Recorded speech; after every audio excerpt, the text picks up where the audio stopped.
ওমর রাদিয়াল্লাহু তাআলা আনহু তো ওই সময় কাফের ছিলেন, শোনা মাত্রই লোভে ধরে ফেলেছে। কি কোন 100 উট, ও হাতের মাঝে নাঙ্গা তলোয়ার নিয়ে ছুটতে নবীর কল্যাণ আনার জন্য।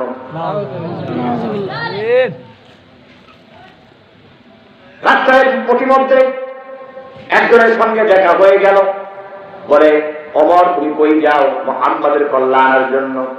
মুহাম্মাদের কল্যাণ পরে আনো, আগে নিজের ঘর গিয়ে সামলাও।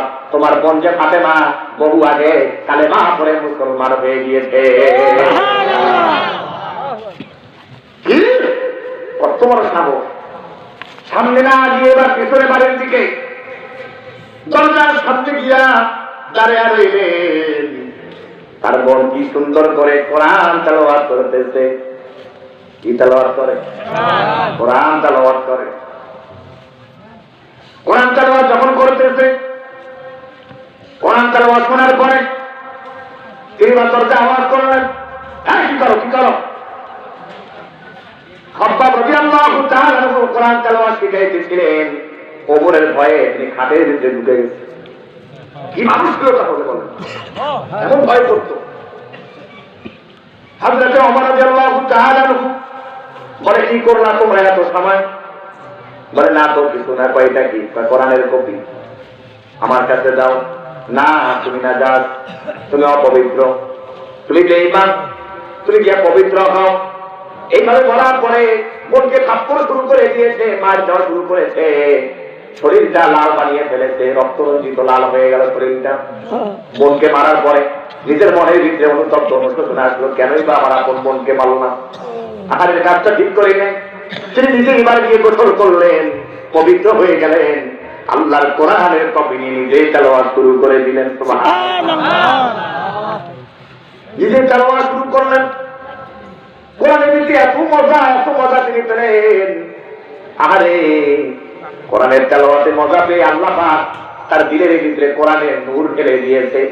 বোনকে ডেকে বলে, বোন তোমাকে আমি কষ্ট দিয়েছি, মেঘের পানি করে বোন তুমি আমারে মাফ করে দিও। কোথায় নবীজি? হযরতে ওমর নবীজির খুঁজে সাফা পাহাড়ের পাদদেশে তিনি চলে গেলেন। আল্লাহর পয়গম্বর মুসলিমদেরকে তালিম করতেছিলেন, কালামুল্লাহ তেলাওয়াত শিখাইতেছিলেন। এমন সময় যখন চলে গেল, হযরত আমির হামজা রাদিয়াল্লাহু তাআলা নবীজিকে ডেকে বলেন, মুহাম্মদ তাড়াতাড়ি করে পালিয়ে যাও, দেখো ওমর আসতেছে, কাফের বেঈমান ঘোষণা করে দিয়েছে তোমার কল্লা নিয়ে যাওয়ার জন্য। মনে হয় ওমর লোকটা তুমি সুবিধার না, খুব দুর্দর্শক, তোমার কল্লা নিয়ে যাবে, তুমি তাড়াতাড়ি করে পালিয়ে যাও যে কোনো জায়গায়। ডেকে বলতেছেন, আর সাহাবীরা থামো। আল্লাহর পয়গম্বর বলেন, না না, আমি যা দেখি তোমরা দেখতে পাও না। আমি কি ওই দিন দোয়া করেছিলাম, আল্লাহ গো ইসলামের ছেলে আবু জাহেল অথবা খাত্তাবের ছেলে ওমরকে যে কোন একজনকে আপনি কালেমা পড়ে মুসলমান হওয়ার তাওফিক দান করেন। আমার কাছে যেন মনে হয়েছে ওই দিনের দোয়া আমার আল্লাহ পাক আজকে ওই দিনে কবুল আর মঞ্জুর করে নিয়েছে। আল্লাহু আকবার। হযরত ওমর রাদিয়াল্লাহু আনহুর সাথে নবীজির হাতে হাত রাখলেন আর দেখে বলতেছেন, নবীজি জীবনে আপনাকে বহু কষ্ট দিয়েছি, কাফেরদের কথা মতো বহু চলেছি। আল্লাহ পাক রব্বুল আলামিন আমাকে কোরআনের নূর দ্বারা আমার সিনাটাকে ভরপুর করে দিয়েছে। হাতে হাত রাখলাম, কালেমা পড়ে আমারে মুসলমান বানায়া দেন।